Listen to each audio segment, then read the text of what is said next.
Hello and welcome. I am Thomas Porteous and you're watching NewsX World. Let's take a look at some of the top stories. At least 21 people are killed in a Russian missile strike on the northern Ukrainian city of Sumy, according to the acting mayor. Details remain scarce as authorities assess the damage from one of the deadliest attacks in recent weeks. Amid fears of price hikes, US President Donald Trump's administration has excluded smartphones and several electronic devices from reciprocal tariffs, including the 145% duties on Chinese imports. It's the first major relief granted under Trump's China tariff regime. Newly extradited Taha Rana is accused of joining a possible 2004 plot to kill Indian Prime Minister Narendra Modi in a suicide attack. Some think interrogating Rana may uncover details of the conspiracy involving Ishrat Jashan, alleging an LAT operative tasked with Modi's assassination. Iran and the United States have completed a first round of talks in Oman on Tehran's nuclear program, their highest level meeting since 2018. Talks are set to continue next week.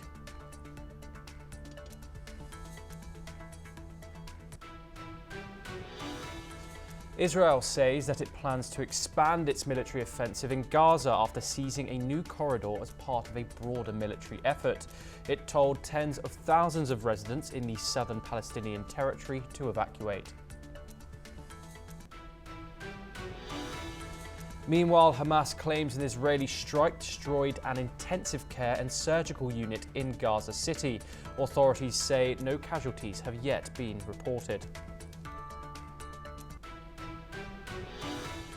In South America, Ecuador will go to the polls today in their presidential runoff election. In a polarized landscape, voters will choose between an incumbent young millionaire and a leftist lawyer to lead the South American country.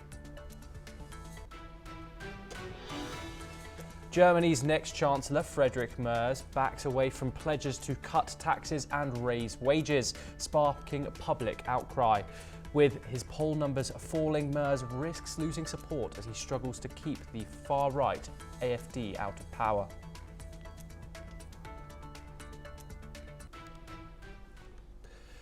Taha Hussein Rana, the main accused in the 2008 Mumbai terror attacks, is undergoing interrogation for a third day in a row. The National Investigation Agency, or the NIA, is questioning him to uncover key details about the terror attacks. On Saturday, Rana was questioned for nearly 4 hours, with 4 breaks in between. Reportedly, Rana has not been cooperating fully with the investigation, giving vague answers. The NIA believes that Rana holds important information about the planning and execution of the attacks. Rana used his immigration business to help David Colonman Headley with visa issues and fly him into India. Rana was also in contact with Sajid Mir, one of the plotters behind the 26/11 attacks.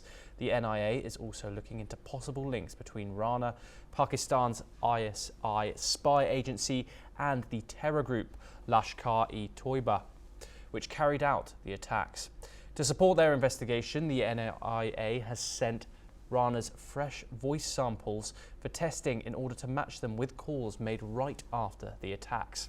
In his cell, Rana has asked for a Quran and is praying 5 times a day.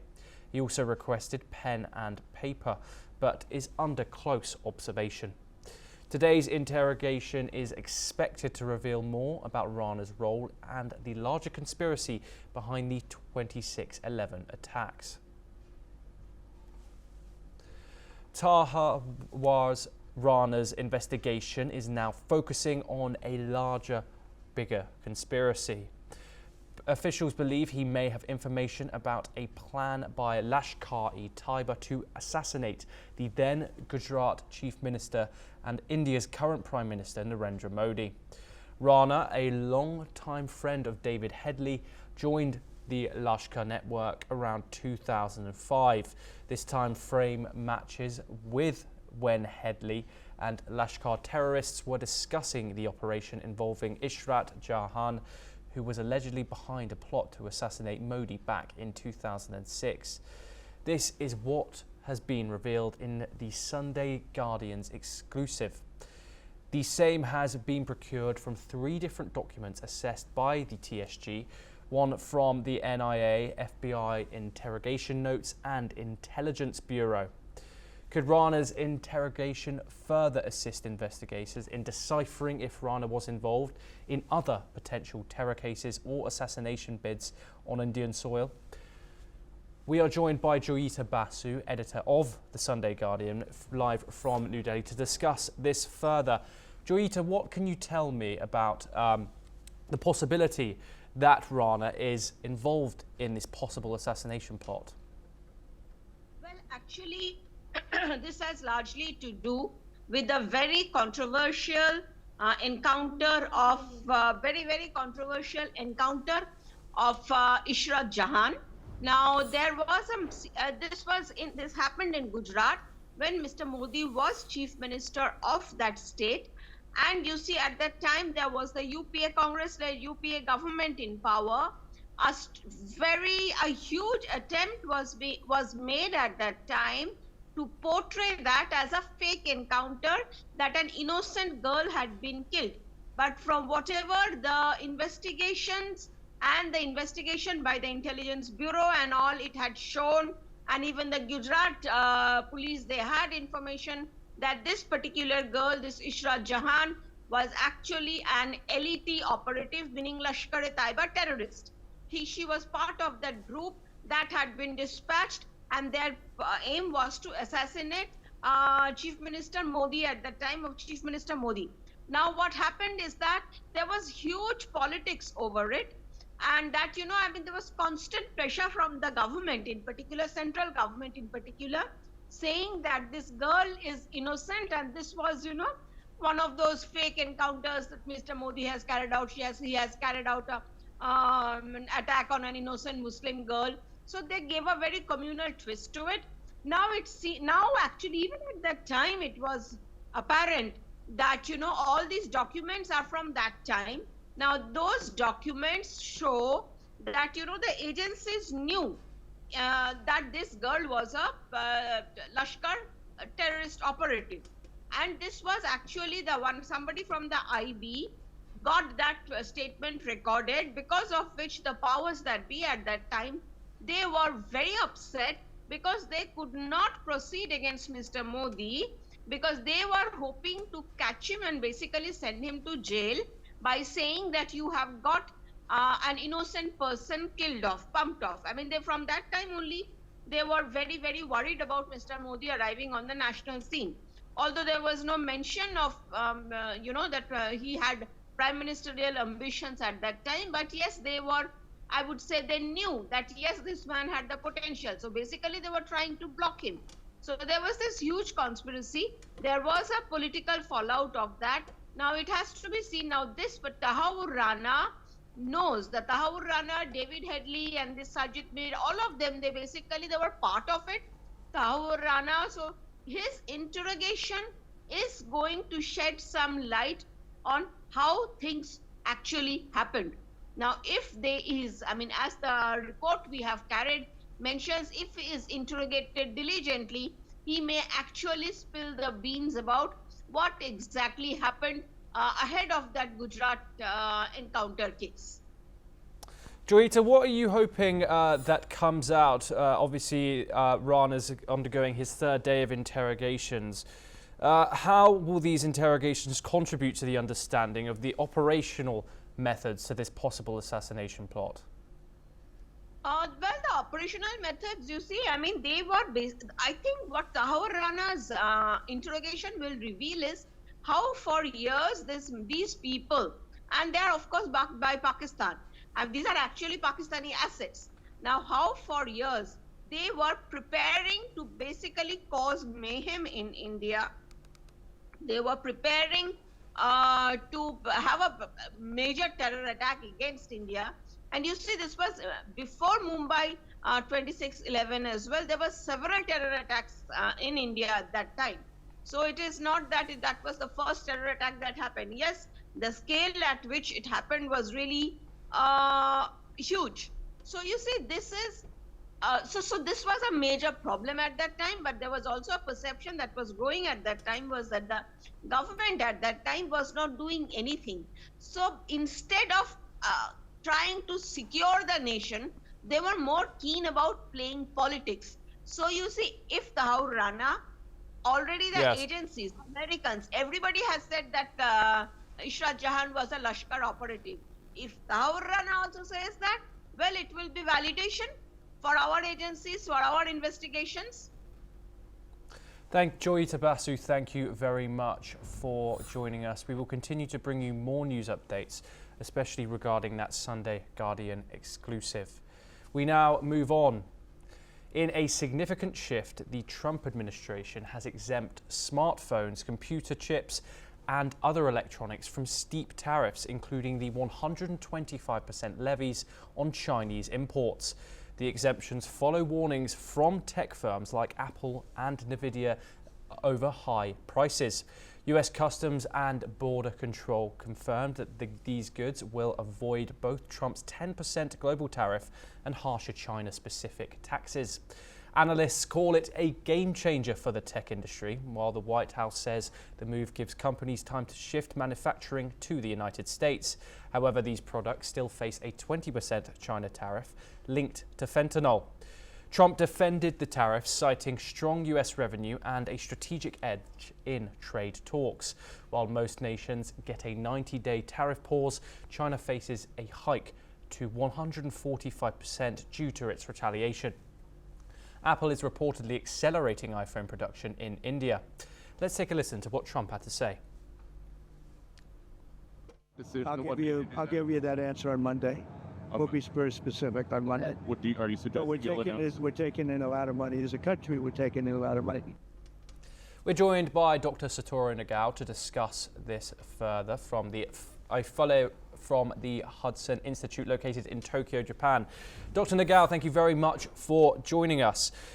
Will these tech companies be also the citizens of China be breathing a sigh of relief this morning when they saw this come up in their newsfeed today? Yes, sir, this is important move to adjust the situation because of the tit for tat situation. Now the tariff the U.S. imports the Chinese product is 145%. But if United States continues this tariff, indeed, there's a possibility the price of the products the U.S. import from China will be more than double. So price will rise too much. But compared with other country, this price will rise too much. So this means that only U.S. citizens cannot get this one in the cheaper prices. So in the short run, this is not good to develop the U.S. power. So the United States accept this high-tech material just now, even if they impose a 20% tariff to the Chinese product, even if it's high-tech. But anyway, this is adjusting or makes this tariff policy practical. But in the long run, because of the purpose is competition with China, the U.S. tariff imposing to the Chinese product will rise steadily, I think. So that's why this is just a method, temporary method, to adjust the situation, I believe. Dr. Nagao, what do you think of Donald Trump's decision-making on this? Obviously, this wide public discourse about iPhones hiking up in price. Experts claimed it could be up to over $3,000 for an iPhone, which now stands at around $1,100. Does that mean that everyone's worries about tech prices going up are over? Yes, without relocate the factories, yes, most of the products, including high-tech products, will rise the prices. It is unavoidable. Because currently, because of the long-term global free trade, the factories in the world relocate to China. So that's why under the current situation, many countries in the world need to import the product from China. And supply chain also rely on Chinese sources, especially the rare earths. 90% of the rare earths came from China. That is another problem. So under the current rules, everyone in the world rely on China. That is the source of the power for China to be the number one, the factory of the world in the current age, and in the future they will be arrogant in their national security policy. So that's why it is unacceptable. So need to change the rule itself. The United States start to think. So tariff is the key to end the current global free trade rule and change the rule for the maintaining the number one status in the world. U.S. number one status in the world. So that's why view from the high-tech company in the United States, for example, the Apple, 80% of the product Apple is producing and selling in the United States is made in China. So 20% came from India, of course, but at the same time, Yes. even if the Apple would try to relocate their factories, still the Apple needs a time to adjust the situation. That's why this is a good decision today. Is a big relief for these high-tech companies of the United States, I think. Dr. Satoru Nagao, thank you very much for joining us. We now turn to the Middle East, where an Israeli airstrike destroyed parts of a hospital in Gaza City as Israel seized a corridor further south in the war-battered Palestinian territory and said it planned to expand its military operations. As per reports, there were no casualties in the strike. However, the Civil Defense Agency in the Hamas-run territory has said that Israel's Air Force targeted a building of the Al-Ilai Hospital, also known as the Baptist or Ali Arab Hospital in Gaza City after midnight. The report also said that the airstrike came minutes after the army's warning to evacuate this building of patients, the injured and their companions. The bombing has reportedly led to the destruction of the surgery building and the oxygen generation station for the intensive care units. Hospitals protected under international humanitarian law have repeatedly been hit by Israeli strikes in the Gaza Strip since the start of the war between Israel and Hamas. On Saturday, Israel announced it has completed the construction of a new security corridor that cuts the southern city of Rafah from the rest of the city of Gaza. As the military said, it would soon expand operations in most of the small coastal territory. Over to Europe now, where in a statement on Telegram, the Sumi's mayor, Artem Kuzbar, has said that over 20 people have been killed after a Russian missile strike in the region. Ukrainian President Volodymyr Zelensky has stated that the Russian missiles hit an ordinary city street on a day when people go to church, and that preliminary data show that there were dozens of dead and wounded citizens. They also added that a rescue operation is currently underway and that all necessary services are working. This comes after Ukraine's air defense units intercepted and destroyed 43 out of the 55 drones launched by Russia overnight, targeting northern and southern areas of Ukraine. A Russian-guided bomb also hit a house in the northeastern town of Kupiansk, injuring 4 people and possibly trapping 3 more under rubble. Governor Oleh Shuzhnibyov later said that as a result of the shelling, an unexploded device was found in the yard. Meanwhile, Donald Trump has said that talks to end the Russia-Ukraine war might be going okay and that everyone will find out pretty soon. Trump made the comment to reporters a day after he showed frustration with Russia and told it to get moving on reaching a deal. Let's turn to South America, where Ecuadorians are heading to the polls in a presidential election. The vote pits incumbent President Daniel Noboa against leftist challenger Luisa González in a high-stakes runoff. Let's listen to what Luisa González had to say as she prepares for the election.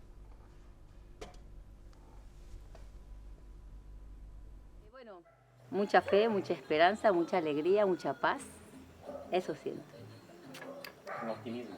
Así es. En esa paz que te da Dios primero, la paz que te da el Señor, que sobrepasa todo entendimiento y que también nos da las encuestas. Noboa won the first round in February but fell short of an outright victory. He's campaigning on a tough-on-crime platform, responding to a surge in cartel violence that has turned Ecuador into one of Latin America's deadliest countries. Just ahead of the vote, he declared a 60-day state of emergency in the capital, Quito, and several provinces. Noboa, the son of a billionaire banana tycoon, has deployed troops to the streets, arrested gang members and invited US special forces to help combat drug cartels.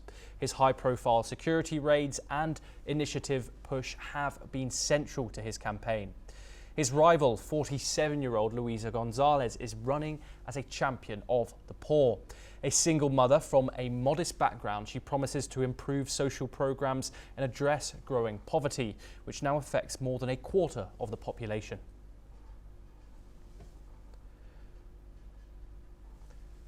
We have some breaking news coming in now, where Kiev's Interior Ministry has reported that a Russian ballistic missile attack on Ukraine's city of Sumy today has left 83 people injured, including 7 children. Rescue operations are still ongoing as authorities work to assist the victims. The attack adds to the growing toll of casualties amid the ongoing conflict. We will continue to bring you more updates on that situation as it develops. Intense gunfire and artillery has shaken up the western neighborhoods of Goma overnight, plunging the city in the Eastern Democratic Republic of Congo into panic. Residents in the Keshero and Vac-Levert districts reported heavy shooting and explosions. The barrage continued for several hours, prompting civilians to flee or seek shelter indoors.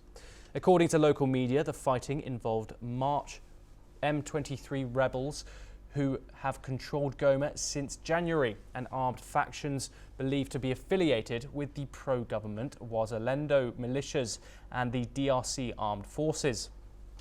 Amid the ongoing tensions in the Congo, United Nations estimates that roughly 1 million people, including some 400,000 children, have been newly displaced since the January across North and South Kivu provinces as heavy fighting continues between government forces and armed groups vying for control.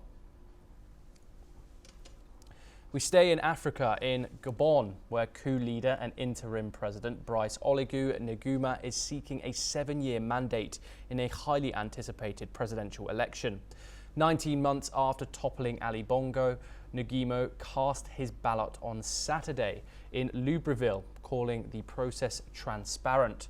The vote marks a pivotal moment for the oil-rich Central African nation, which results expected as early as Sunday.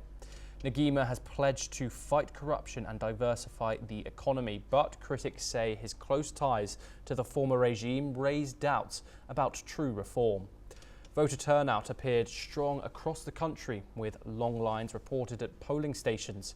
If elected, Nguema will serve a renewable 7-year term, shaping Gabon's future after decades of Bongo family rule. Let's listen in. Je suis très confiant, et je le suis. J'ai confiance à mon peuple, et je sais ce que le peuple veut. Et je suis confiant. On est toujours serein après un vote, mais après, vous savez qu'au Gabon, tout se déroule convenablement la journée, et c'est le sort au dépouillement qui a des problèmes. On verra ce que ça va donner aujourd'hui. China's Shenzhou 19 crew, who has worked in the Tiangong space station for more than 150 days, made steady progress in neuroscience, medical and microgravity physics experiments last week. The experiments were conducted by the 3 astronauts Chai Su-se, Song Dong-gand and Wang Hao-ze. The trio used several devices to conduct multiple experimental tests. Data collected will help ground researchers explore how gravity affects visual motor information processing, reveal the cognitive patterns and neutral mechanisms of how humans perceive spatial relationships in a microgravity environment, and explore the regulatory effects of brainwave music intervention on inhibitory control functions during a long-duration spaceflight. After nearly 6 months in orbit, the astronauts also shared insights into life aboard the space station.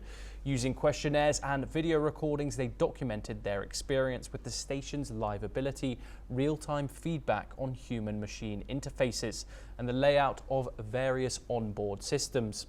China's Shenzhou aircraft is key to China's space program, carrying astronauts to and from the Tiangong space station, helping with successful science experiments and building a long-term home in space.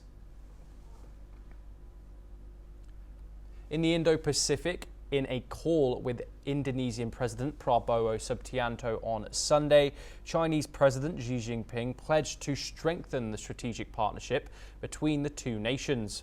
Xi emphasized the global significance of their bilateral ties, marking the 75th anniversary of diplomatic relations. Beijing is working to unite countries against the US import tariffs announced under former President Donald Trump's. Xi's visit to South Asia continues with stops in Vietnam, Malaysia and Cambodia, aiming to solidify relations with Turkey and key regional neighbors as trade tensions with the US rise.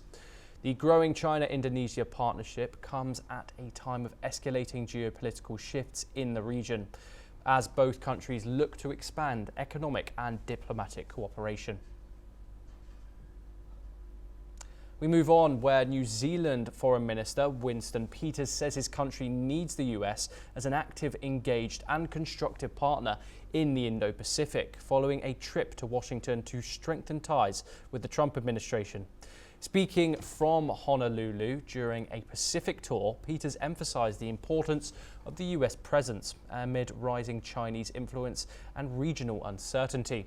He met with key officials, including US Secretary of State Marco Rubio and National Security Advisor Mike Waltz. Peters said the relationship with Washington is on a strong footing, despite concerns over the suspension of US aid and changing US policy. He described the current global climate as the most challenging strategic environment in at least half a century and called for continued constructive dialogue between the nations. Peters' visit highlights New Zealand's commitment to maintaining strong alliances in an increasingly tense Indo-Pacific region. Well, that's all we have time for. We will continue to bring you more news updates from around the world.